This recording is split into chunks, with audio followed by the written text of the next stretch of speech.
আসসালামু আলাইকুম। আজকে আমি আপনাদের সাথে আলোচনা করব মলদ্বার ও বায়ুপথের কিছু সাধারণ রোগব্যাধি নিয়ে। 1. পাইলস বা মলদ্বারের রক্তনালীর বাহিরে অথবা ভিতরে স্ফীতি হওয়া। 2. ফিস্টুলা বা মলদ্বারের ভিতর থেকে বা পাশে নালী থেকে পুঁজ আসা। 3. অ্যানালফিসা বা মলদ্বার চিরে যাওয়া। 4.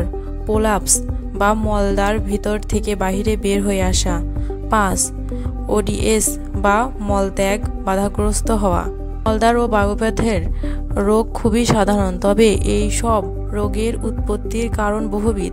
জনগণের মধ্যে এই সব রোগের প্রাদুর্ভাব ব্যাপক হলেও খুব কম সংখ্যক মানুষ বিশেষজ্ঞ চিকিৎসকের কাছে যান। মূলত মলদ্বারের রোগ ও চিকিৎসা সম্পর্কে মানুষের স্পষ্ট ধারণা না থাকার কারণে এমনটা হয়ে থাকে। মলদ্বার ও বায়ুপথের ব্যাধির লক্ষণ: মলদ্বারে ব্যথা।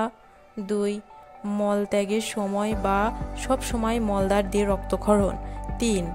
মলদ্বারের ভিতরে থেকে বা পাশের নালী থেকে পুঁজ আসা। 4. মলদ্বার স্ফীত হয়ে ওঠা। 5. মলদ্বার চুলকানো। 6. মলদ্বার দিয়ে সাদা সাদা আঠাযুক্ত পদার্থ নিঃসরণ। 7. কোষ্ঠকাঠিন্য বা মলদ্বারের মল আটকে থাকা।